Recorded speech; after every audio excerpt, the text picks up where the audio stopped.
Hey guys, welcome back to the channel. I have another marine ECM test before repairs. This is for John Carey in New York. He sent this computer with a few notes. So this is going to be a quick test to try to reproduce the customer concern as I normally do, just to make sure that we're going to repair something that it needs to be repaired. Otherwise, I would just perform a test and give some recommendations based on faults that I might find when I go into the diagnostics that I normally do. And I have helped a lot of technicians and owners this way, and I always give recommendations about what software to use and so on. All right, so as you see, I got the computer open, and this is the case of the top. All right, so he sent the note signed, and he also gave me some more information on this paper and a picture of fault codes that he got out of the boat. All right, so it says, "Hi Mike, I mixed up the engine harness connectors during engine installation. I have now multiple fault codes and engine will not start. Move the ECM to the other engine, problems follow with the ECM."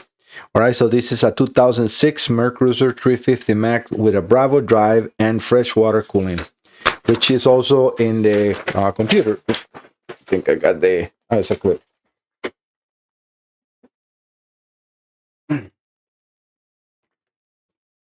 That was a staple. All right, so let's connect the DICOM. For this, as I normally do, I have the meter. Oh, it's got a static electricity or electricity, I'm not sure. Pico and the DICOM. So DICOM is just ready there to be connected. So let me get it on my screen. I need to power up. So let's see if we have fuel pump in here. This is going to be the light right here. All right, fuel pump is coming on, and indeed the prime. So that's a good sign. Bad sign is we had no 5-volt reference. So that is a partial problem of what he has. So we got no 5 volts. I have the 5 volts connected right here with the multimeter that you see on the screen. So this will not prevent me from running because I can inject the signals to see if the actual computer can be repaired. Because also the reason I have the picoscope connected is to see if we have communication, which is also right now, as you can see on the screen. I'm going to change the time frame on the scope so we can see a little better that signal, and let me put a trigger so we can stop that signal from walking on the screen. But yeah, so we have, that's the CAN bus that is for smart gauges and also for communication if you're using original Mercruiser diagnostics. If you use DICOM communicates in a different protocol, but this is good. So this telling me that we have good CAN bus is good. Not having the 5-volt reference, not so good. But at least partial of the computer is working good. So let's try to establish communication. So again, on this one, we're going to go into Mercruiser 2001 to 2009, and this will cover these modules. You cannot see that pop up in there, right? Let me actually then go over to the screen. Let me take picoscope, and we can keep the meter, but let me take the water capture off so you can see what I'm seeing right here, right? So because it's very important. All right, so again, we select 2001 to 2009 PCM and ECM0555s, and it tells you everything in here were green. So, and that's a picture of the modules and then the connector that you need if you're using it on the boat. All right, we're going to click OK. All right, that's a good sign because if it populates the menu, even though it's not connected, it's telling me that it did have a reply from the computer. So this is good. All right, so we can read values, and these are the values that I'm injecting from my simulator to the computer. So it shows 100% available power, but it's obviously not going to run on the boat. Why? Because it has no 5-volt reference. So let's see what kind of codes we have. So in this, we're going to read in the H, we're going to read RPN and fault history. This is going to retrieve, and I always do this with all the customers, is going to retrieve whatever was in history. I can see the faults when it happens, temperatures, and also the RPMs recorded in hours. So I'm going to print this up. I print it as a PDF. So I have to cancel this one because it's just nothing in there. That's normal. All right, so this is John C in New York. And I'm just going to name it as history. And I don't change any of my values because it depends on what computer I'm working on. Some of the values like temperature or so might be different. And sometimes I have things that says overheating, but I want to not touch anything yet until I can confirm that those are my faults or his faults, right? Because a lot of stuff, actually, let me not show this because I have all the customers' information in here. Let me just save that file 1 second, guys. Sorry to not show that, but it's a lot of names and telephones and everything in here. All right, John Bravo, right here. Okay, history before repairs. Yeah, see in New York. All right, just say the folder.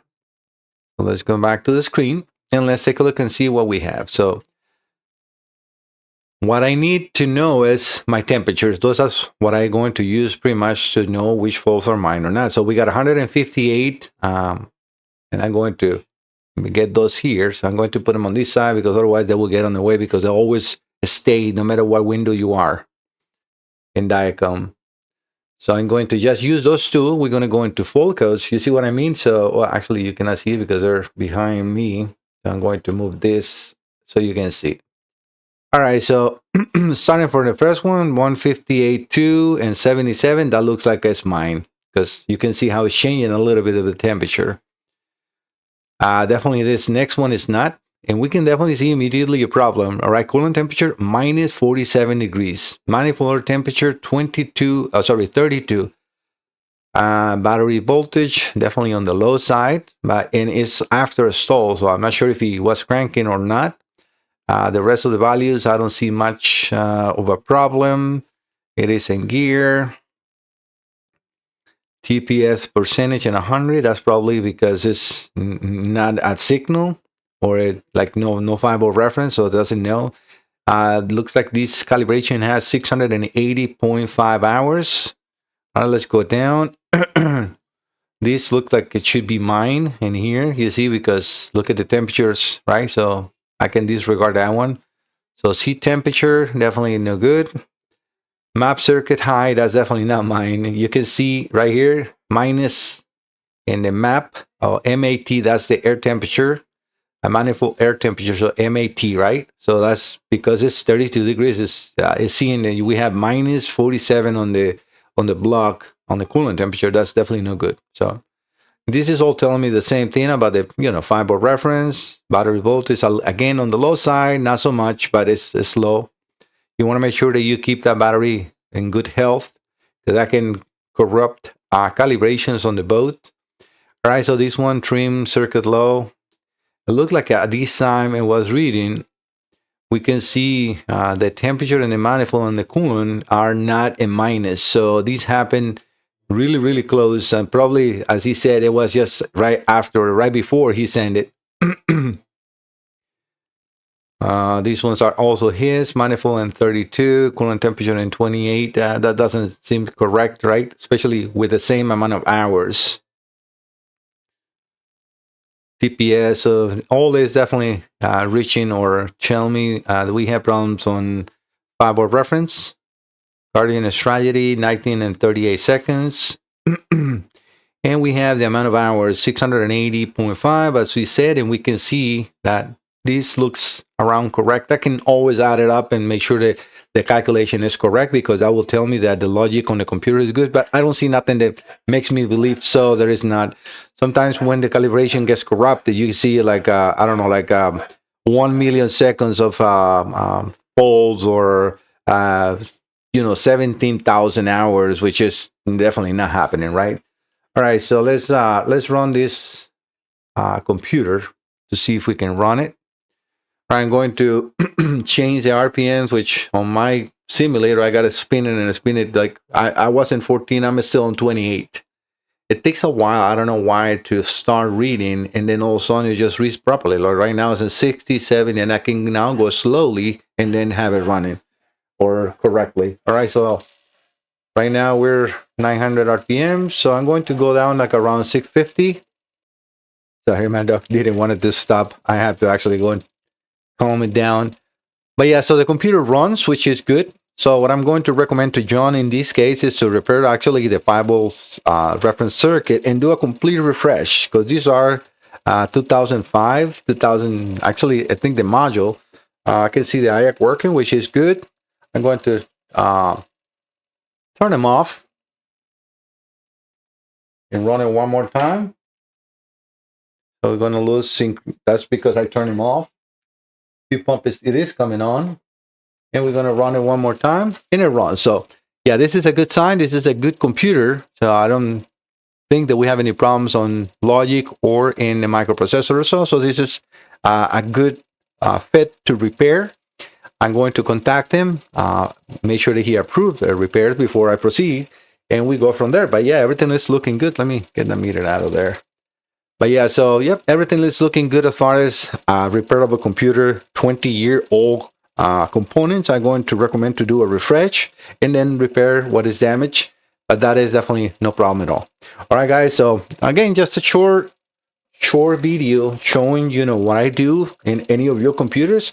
If you're here, which let me just also tell you that if you're here, please subscribe to the channel. That really helped my small business be shown, because through these videos I get all you to visit. If you're looking for a boat repair, for a computer repair, that's how you get here. So please subscribe to the channel. That really helps me a lot. I'm going to put the website name on the title of this video, so you can copy and paste it in case you need an instrument cluster, an automotive or marine computer, any module. Just please contact me here. This is my website, and here under my big name in there, Mike Salazar Diagnostics, on the white letters, you have two boxes. The one on the left, click here to fill this form. As it says, you click in there, it will download a Word document for you to print and sign, and fill all the spaces with your name and so on. The black box on the right side is click here to email us. So if you click in there, that will put or open your email browser with my email, then you can send me an email. Behind me right now is a blue box that is called Let's Chat. That is just the chat. If you need to send me a message, please make sure that you leave an email or something in there, because otherwise I will not be able to reach you. All right, guys, again, that's all I wanted to say. So thank you so much for visiting the channel. Don't forget to subscribe. See you next time. Bye-bye.